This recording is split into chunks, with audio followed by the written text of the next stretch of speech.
Hello दोस्तों, कैसे हैं आप लोग। आशा करता हूं आप लोग अच्छे होंगे और अपनी पढ़ाई का ध्यान काफी अच्छे से रख रहे होंगे। हमारा बैच चल रहा था डीएसएसबी टीजीटी एसएसटी के लिए, जिसमें हम polity making of the constitution पढ़ रहे थे। आज हमारी 8वीं क्लास है। दूसरा चैप्टर हमारा चल रहा था। पहले तो हम एनसीईआरटी देख लेते हैं। एनसीईआरटी हम कौन सी पढ़ रहे थे? पॉलिटी की 9th क्लास की एनसीईआरटी, लोकतांत्रिक राजनीति भाग 1। दूसरा पार्ट हमारा चल रहा था चैप्टर संविधान निर्माण। तो इसमें हम क्या क्या देख चुके थे? एक तो हमने देखा था अफ्रीका में किस तरह से संविधान बना, और उसके बाद हमने देखा कि हमें संविधान की जरूरत क्या है। तो आज हम देखेंगे कि संविधान की जब हमने जरूरत देख ली तो भारत में संविधान का निर्माण किस प्रकार हुआ, ये हम देखने वाले हैं। भारत में संविधान निर्माण से पहले हम भारत की स्थिति देख लेते हैं कि संविधान जब निर्माण हो रहा था उस समय भारत की स्थिति क्या थी। तो ये जानना बहुत जरूरी है। और इसके लिए हम सबसे पहले बात करते हैं कि जो दक्षिण अफ्रीका का संविधान बना था वहां पर स्थिति कैसी थी। वहां की जो स्थिति थी, उसके बाद क्या हुआ, जब वहां पर एक विद्रोह हुआ, और विद्रोह होने के बाद वहां के जो लोग थे उन लोगों ने एक नई शासन प्रणाली अपनाई, और वो शासन प्रणाली कैसी थी? लोकतांत्रिक शासन प्रणाली थी। जबकि भारत में ऐसा नहीं हुआ था। भारत जैसे ही गुलाम बना उसके बाद अंग्रेजों ने कुछ नियम लागू करना शुरू कर दिए थे। जैसे आपने सुना होगा 1773 का रेगुलेटिंग एक्ट, उसके बाद 1781 का रेगुलेटिंग एक्ट, उसके बाद आपने सुना होगा 1793 का रेगुलेटिंग एक्ट, उसके बाद आपने और भी सुने होंगे 1833 का रेगुलेटिंग एक्ट, उसके बाद आपने 1935 का रेगुलेटिंग एक्ट भी सुना होगा। तो इस तरह के रेगुलेटिंग एक्ट आ रहे थे। भारत शासन अधिनियम 1935 का भारत शासन अधिनियम, इस तरह के अधिनियम आ रहे थे ब्रिटेन के द्वारा। ठीक है, तो शासन प्रणाली जो ब्रिटेन की चल रही थी उस शासन प्रणाली के अकॉर्डिंग ही कुछ नियम अपनाए गए भारत में, और भारत के लोगों ने देखा कि जो नियम ब्रिटेन ने अपनाए वो नियम कुछ गलत थे, तो उन गलत नियमों को हम अपने संविधान में लागू नहीं करेंगे। इस तरह की बातें चल रही थी। और क्या क्या प्रॉब्लम थी? दूसरी प्रॉब्लम यह थी कि आजाद होने के बाद हमारा देश सांप्रदायिक दंगों से घिर गया। सांप्रदायिक दंगे किस प्रकार के दंगे होते हैं? वो दंगे जिसमें दो संप्रदाय अर्थात दो धर्म आपस में अपने धर्म के अकॉर्डिंग लड़ाई करना शुरू कर दें कि हमारा धर्म अच्छा है या दूसरे का धर्म अच्छा है। ये चीजें जब आने लगती हैं तो इन दंगों के भड़कने कर क्या हम कहते हैं? उन्हें सांप्रदायिक दंगे कहते हैं। सांप्रदायिक दंगे आप समझ गए होंगे। सांप्रदायिक दंगे क्या होते हैं? वो दंगे जिनमें दो संप्रदाय या धर्म आपस में लड़ाई करते हैं ये बताने के लिए कि हमारा धर्म तुम्हारे धर्म से बेहतर है। तो ऐसा ही कुछ हो रहा था भारत में। भारत में किस प्रकार के दंगे हो रहे थे? हिंदू और मुसलमानों के। तो हिंदू कौन से थे? जो भारत में रह रहे थे। और मुसलमान कौन से थे? मुसलमान वो लोग थे जो पाकिस्तान में चले गए थे।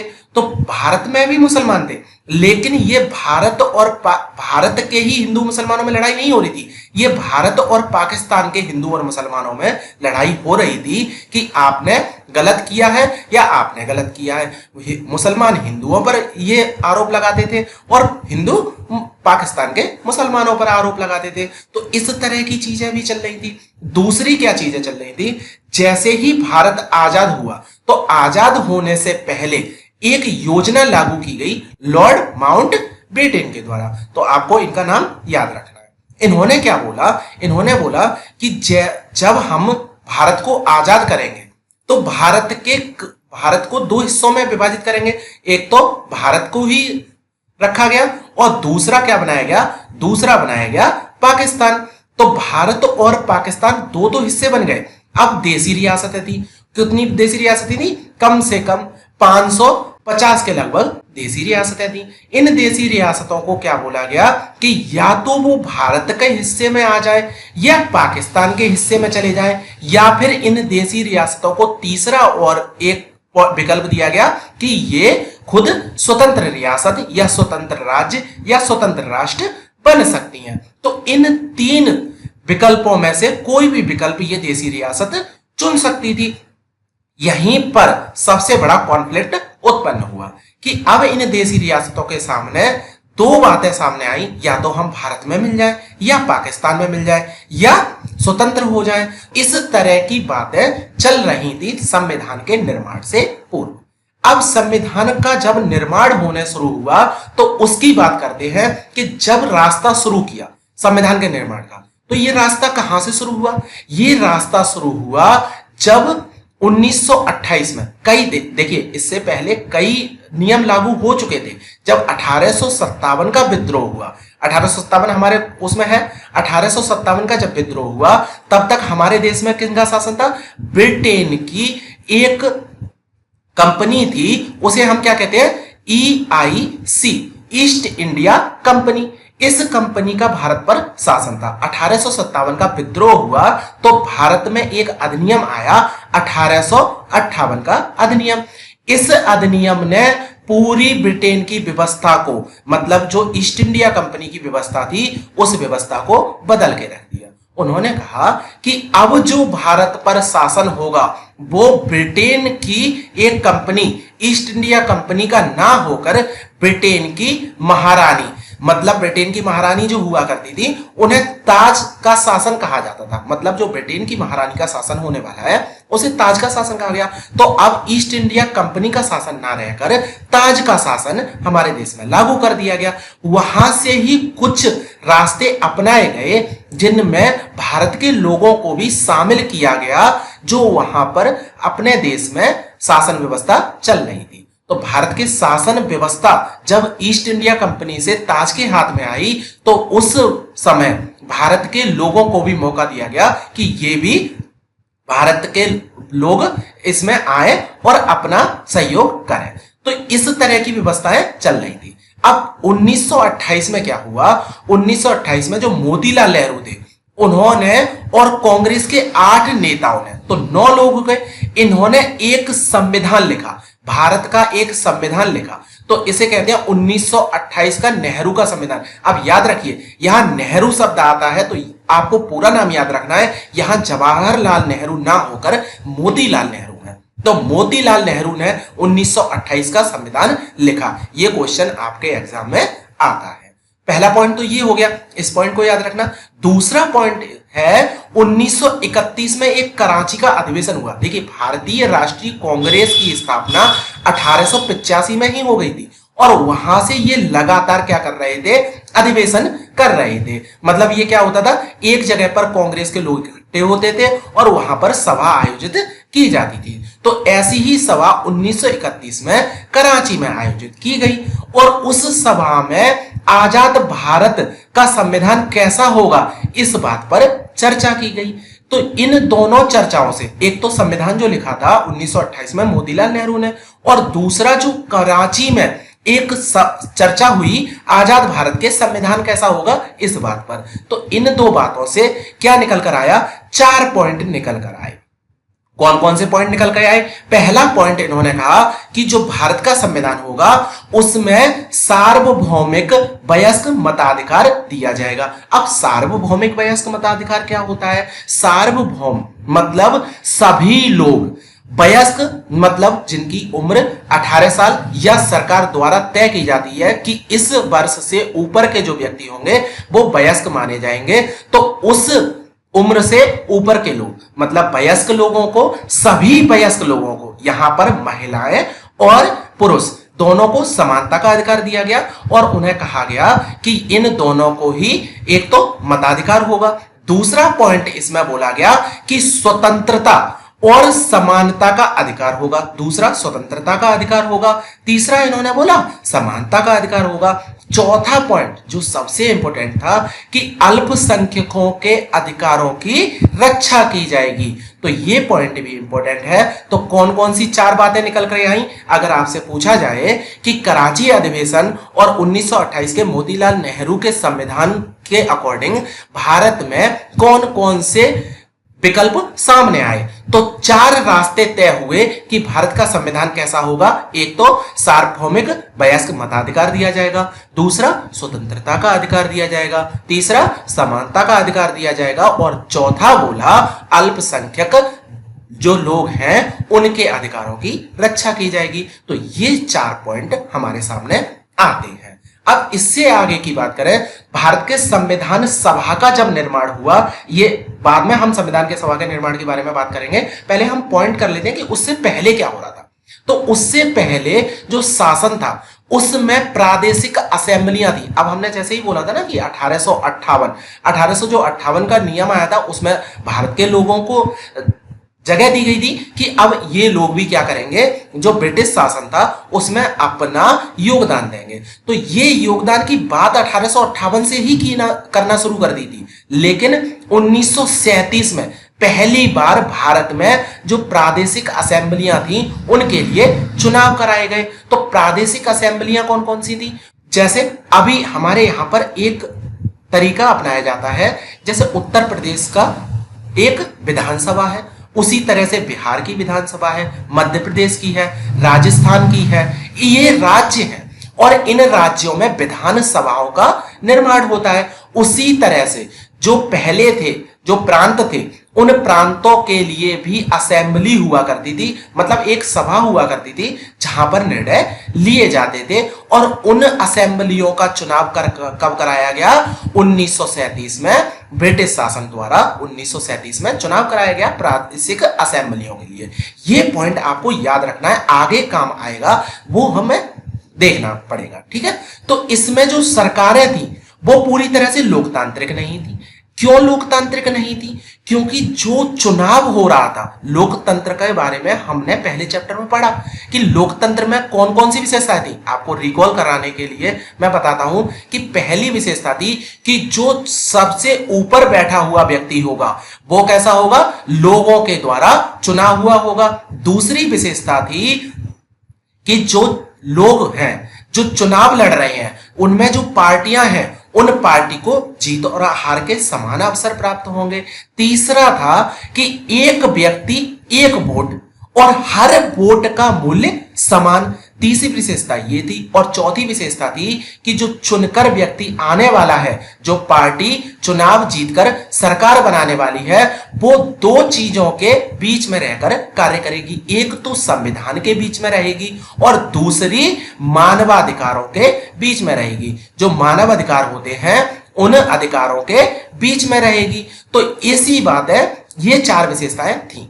लेकिन यहां पर जो सरकारें थी वो लोकतांत्रिक किस प्रकार नहीं थी। तो तीसरी विशेषता जो है, जिसमें हमने कहा एक व्यक्ति एक वोट और हर वोट का मूल्य समान, ये व्यवस्था इस टाइम पर नहीं थी। बहुत कम लोगों को ही वोट डालने का अधिकार प्राप्त था। जो कर देते थे उन्हें वोट डालने का अधिकार था, सभी लोगों को वोट डालने का अधिकार नहीं था। ये प्रणाली कुछ फ्रांस की जो शासन व्यवस्था थी उससे रिलेट करती है। ठीक है, तो आपको समझ में आ गया कि ये जो सरकार थी, मतलब जो प्रादेशिक असेंबलियां थी, वो पूरी तरह से लोकतांत्रिक नहीं थी। और विधानसभा में जो लोग चुने गए उनका काम बहुत जरूरी था। ये लाभदायक कब सिद्ध हुआ? क्योंकि जो लोग थे वो 1937 से जो चुनकर आ रहे थे वो विधानसभा में बैठ रहे थे, प्रादेशिक असेंबलियों में बैठ रहे थे, और उन्होंने जो ब्रिटिश कार्यकाल था उसके दौरान जो निर्णय लिए जा रहे थे उन निर्णयों पर बहुत गंभीरता से विचार करना शुरू किया। अब जब वो विचार कर रहे थे तो उन्हें पता चला कि ये जो ब्रिटिश शासन प्रणाली है वो आखिर चलती कैसे है और ब्रिटिश शासन प्रणाली में निर्णय किस प्रकार लिए जाते हैं। ये पूरी व्यवस्था इन लोगों को पता चल गई जो प्रादेशिक असेंबली में कार्य कर रहे थे। तो उन्हीं लोगों को जब बाद में संविधान सभा में चुना गया तो इन्होंने बहुत अच्छे तरीके से कार्य किया था। और ये कार्य हमने किस तरह से देखा? क्योंकि हम लोग इस संस्थान के आदी हो गए थे, हमने इस संस्थान को अच्छी तरह से जान लिया था। तो जब हमारी आगे की व्यवस्था बनी, जब हमारा संविधान बन रहा था, तब वहां संविधान निर्माताओं ने कुछ जो पॉइंट थे उन्हें जैसा का तैसा रखा जो ब्रिटिश शासन में लागू था। जैसे कि सबसे इंपॉर्टेंट आपको मिलता है 1935 का भारत सरकार का कानून। इसमें क्या किया गया था? इसमें प्रांतीय असेंबलियां थी, गवर्नर के कुछ अधिकार थे।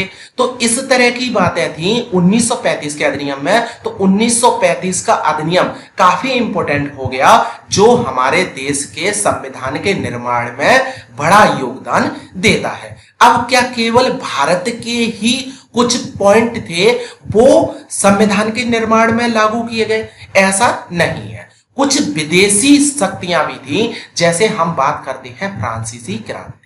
ठीक है, फ्रांसीसी क्रांति के कुछ आदर्श थे। उन आदर्शों से भी हमारे देश के जो संविधान निर्माता थे वो प्रभावित थे।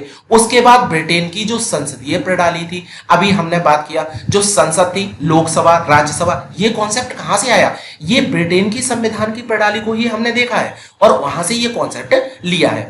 उसके साथ रूस में जो समाजवादी क्रांति हुई थी उससे भी बहुत लोग प्रभावित थे। तो रूस की समाजवादी क्रांति के भी तत्व हमारे देश के संविधान में मिलते हैं। अब हमारे देश का जो संविधान बना उस पर एक एलिगेशन लगता है कि ये क्या है, उधार का झोला है या उधार का कटोरा है।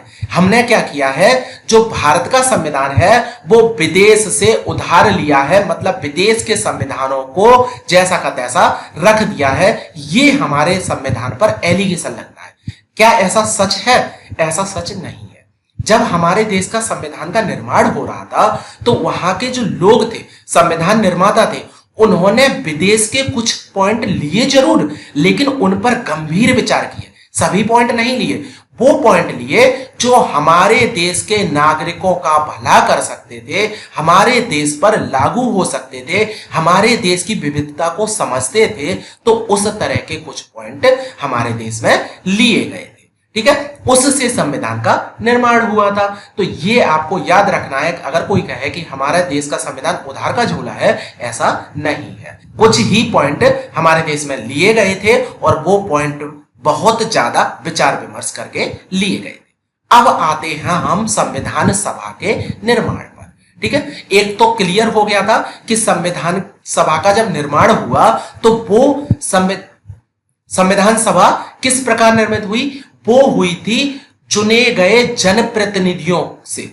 चुने गए जनप्रतिनिधि कौन से? जो अभी हमने बात की थी 1937 में जो चुनाव हुए थे ना, वही जो जनप्रतिनिधि चुने गए थे, प्रादेशिक असेंबलियों में जो जनप्रतिनिधि चुने गए थे, उन्हीं जनप्रतिनिधियों को संविधान सभा में लाया गया था।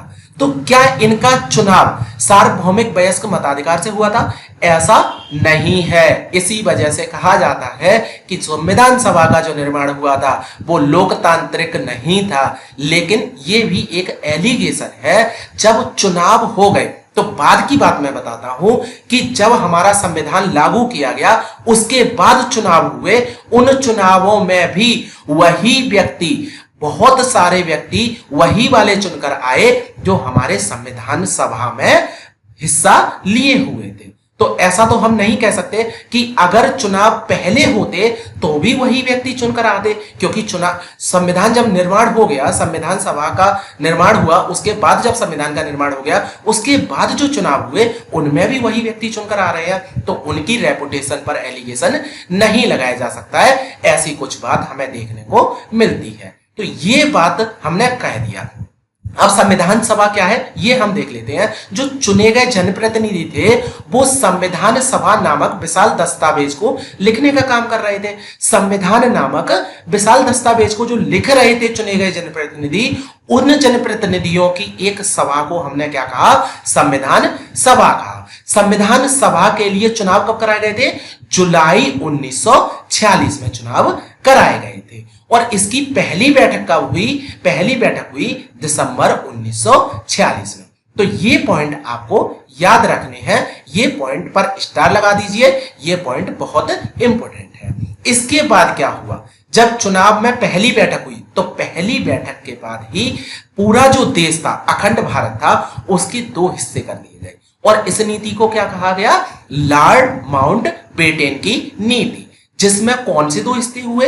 एक तो भारत जिसमें हम रहते हैं और एक हमारा नया पड़ोसी देश पाकिस्तान, जिसमें अन्य लोग भारत के ही रहते थे, लेकिन उसे एक नया देश घोषित कर दिया गया। तो ये दो हिस्से बन गए। जब दो हिस्से बन गए, हमारी भूमि के तो दो हिस्से हो गए, उसके साथ कुछ लोग जो यहाँ के चुने हुए थे, कुछ लोग यहाँ के चुने हुए थे, तो पूरी संविधान सभा के भी दो हिस्से हो गए और संविधान सभा दो हिस्सों में बट गई, पाकिस्तान की संविधान सभा और भारत की संविधान सभा।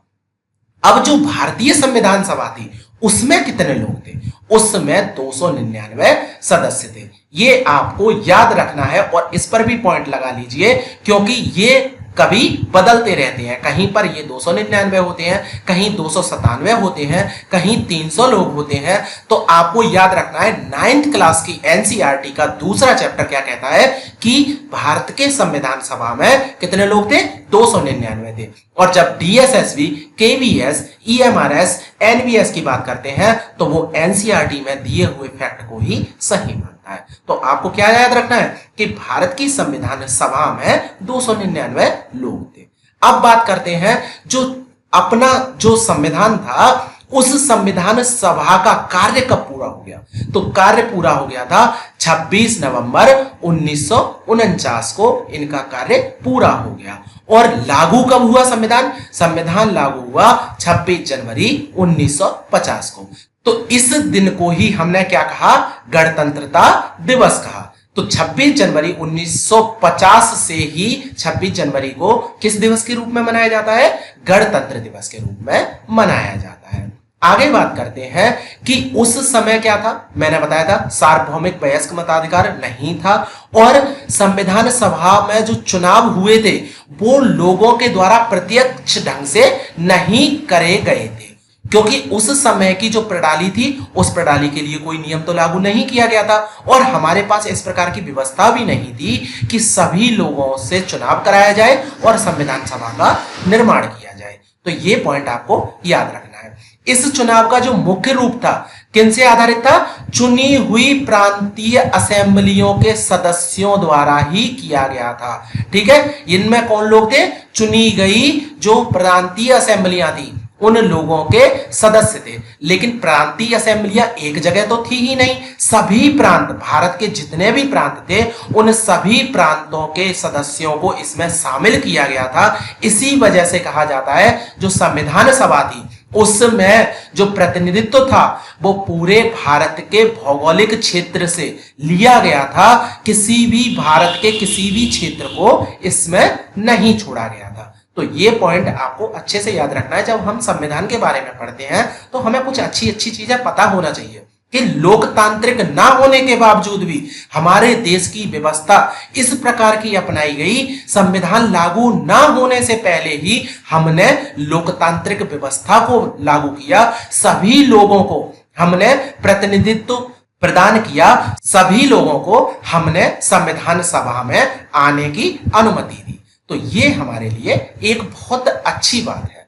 आगे बात करते हैं कि जो संविधान सभा थी उस पर एक एलिगेशन और लगता है कि जो संविधान की सभा थी उसमें काफी लोग थे वो भारतीय राष्ट्रीय कांग्रेस के सदस्य थे। तो भारतीय राष्ट्रीय कांग्रेस का प्रभुत्व होना चाहिए। यही बात कही जाती है कि संविधान सभा कांग्रेस के द्वारा निर्मित की गई थी, केवल एक पार्टी के द्वारा ही संविधान का निर्माण किया गया है। लेकिन वहां के जब आप कांग्रेस की पार्टी को देखते हैं तो आज की कांग्रेस की पार्टी राजनीतिक पार्टी है। उस समय की जो कांग्रेस पार्टी थी उसमें कई पार्टियां थी, कई विचार थे, अंदर के जो लोग थे वो अनेक राजनीतिक समूह और अनेक विचारों के लोग थे, उनके विचार अलग अलग थे। ठीक है, तो हम कहेंगे कि एक ही विचार के व्यक्तियों द्वारा ही संविधान का निर्माण नहीं किया गया। काफी लोग थे जिनके विचार आपस में ही एक दूसरे से मैच नहीं करते थे। और बहुत अच्छा एग्जाम्पल मिलता है महात्मा गांधी का और भीमराव अंबेडकर सर का। ठीक है, तो महात्मा गांधी क्या कहते हैं, उनका जो कॉन्सेप्ट था वो भीमराव अंबेडकर से मैच नहीं करता था, लेकिन ये लोग भी क्या कर रहे थे, कांग्रेस के सदस्य थे। बाद में एक पॉइंट इंपॉर्टेंट है कि जो संविधान सभा हुई उसमें महात्मा गांधी नहीं थे, लेकिन उनके विचारों को जरूर रखा गया था। ये भी पॉइंट आपके लिए इंपॉर्टेंट है, क्वेश्चन बन के आ सकता है कि महात्मा गांधी मतलब कौन ऐसा व्यक्ति है जो संविधान सभा में नहीं था, तो उनका नाम क्या है, महात्मा गांधी है, याद रखना। अगले पॉइंट पे बात करें कि जो संविधान सभा थी, अब संविधान सभा की ही बात कर रहे हैं, उसमें बात कर रहे हैं भारतीय राष्ट्रीय कांग्रेस की। तो कांग्रेस के जो सदस्य थे उनके विचार एक दूसरे से सहमत नहीं थे और इस सभा में सभी समूह, जाति, वर्ग, धर्म और पेशे के लोग शामिल थे। तो आपसे क्वेश्चन बनता है कि भारतीय राष्ट्रीय कांग्रेस जिसका प्रभुत्व संविधान के निर्माण में सबसे अधिक था, उनके बारे में विचार कीजिए। तो वहां पर आपको 4 पॉइंट दिए जाएंगे, उसमें पहला पॉइंट होगा कि कांग्रेस के अंदर कई राजनीतिक समूह थे, आपको सही करना है। उसके बाद कई विचारों के लोग थे, ये भी पॉइंट सही करना है। वहां के जो व्यक्ति थे, जो कांग्रेस के व्यक्ति थे, वो आपसी सहमति नहीं रखते थे, मतलब उन्हें कांग्रेस के मेन व्यक्ति द्वारा कोई भी बात कह दी गई तो उस पर सहमति जताएं, ऐसा नहीं था। वहां भी लोकतंत्र था, पार्टी के अंदर लोकतंत्र था कि अगर कोई व्यक्ति सहमत नहीं है वो भी क्या कह सकता है, अपने विचारों को सामने रख सकता है। और जो सामाजिक रूप था, उस सभा में सभी समूह, जाति, वर्ग, धर्म और पेशे के लोग शामिल थे, ये भी पॉइंट आपको सही करना है। इसके अलावा आपको कोई और पॉइंट दिया जाता है तो वो पॉइंट आपको गलत करना है। जैसे कह दिया जाए कि सभी लोगों के विचार एक समान थे, तो ये पॉइंट आपको गलत करना है। इस तरह से क्वेश्चन बन के आएगा। तो समझ पा रहे होंगे कि क्वेश्चन भी कैसा बनने वाला है आपके एग्जाम। अब बात करते हैं संविधान सभा का काम कैसा था, काफी व्यवस्थित था। संविधान सभा की बात करें हम कि संविधान सभा का काम बहुत व्यवस्थित था और खुला था और सर्वसम्मति बनाने पर आधारित था। तो किस तरह से था, जैसे कोई एक विचार आया कि हमें कैसा देना, क्या काम करना चाहिए, महिलाओं को अधिकार देने चाहिए पुरुषों के समान। तो ये एक विचार आया और इस पर विचार लिए गए सभी व्यक्तियों के। तो सभी व्यक्ति जब तक इस बात पर सहमत नहीं हो गए तब तक इस विचार को संविधान में नहीं रखा गया। तो इस तरह से वहां पर चर्चाएं हो रही थी, बहस हो रही थी और ये बहस किस प्रकार की हो रही थी, खुले विचारों की थी, सर्वसम्मति की थी। मतलब सबका वोट जब तक नहीं पड़ जाता, जब तक सबको सहमत नहीं कर लिया जाता, तब तक उस विचार को मान्य नहीं किया जाता। तो इस तरह के विचार आ रहे थे और जो बुनियादी सिद्धांत थे जो तय किए गए थे, उन सब की सहमति बनाई गई। जो बुनियादी सिद्धांत मैंने बताया था कौन कौन से, जो मानवाधिकार थे, अल्पसंख्यकों के अधिकारों की रक्षा थी, इस तरह की बातों को सर्वसम्मति के साथ स्वीकार किया।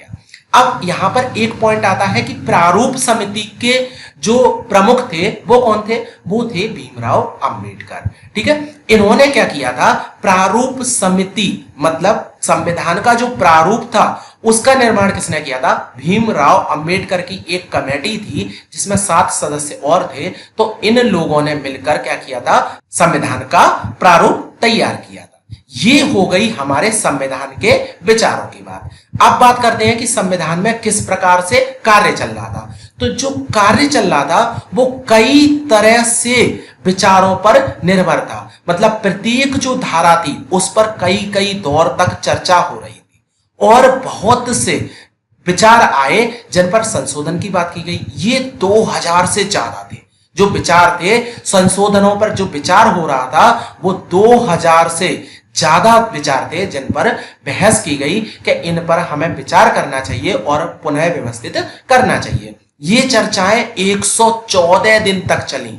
114 दिन तक बहस चली किसमें, संविधान सभा में।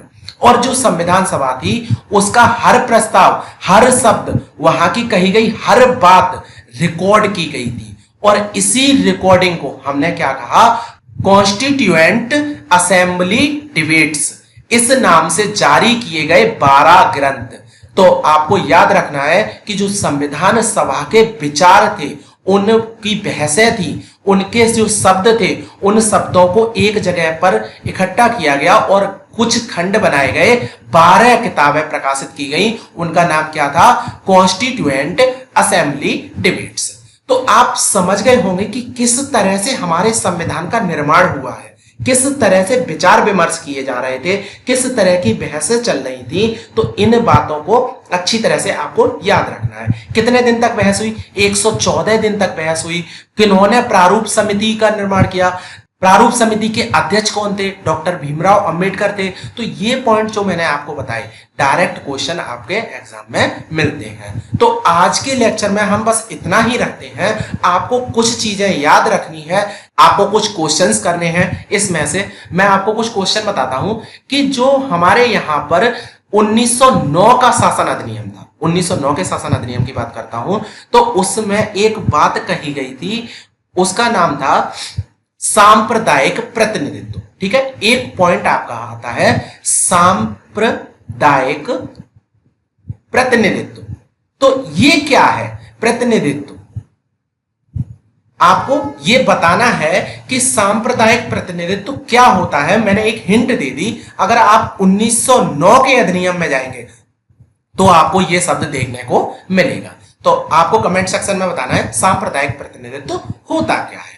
आज के लेक्चर में इतना ही। अगर आपको लेक्चर में कोई भी पॉइंट नहीं समझ में आता है तो वो भी आप कमेंट सेक्शन में पूछ सकते हैं। अगली जो हम क्लास लेने वाले हैं उसमें आपके कमेंट को ऐड किया जाएगा और बताया जाएगा आपके आंसर के बारे में। ओके, तो लेक्चर पसंद आता है लाइक करिए, लोगों के साथ शेयर कीजिए जिससे मेरा मोटिवेशन बढ़ सके, और चैनल को सब्सक्राइब करना ना भूलिए क्योंकि हम यहाँ पर डीएसएसपी की फ्री क्लासेस लेकर आ रहे हैं। आप आराम से अपने पूरे सिलेबस को एग्जाम होने से पहले कवर कर सकते हैं। Thank you very much.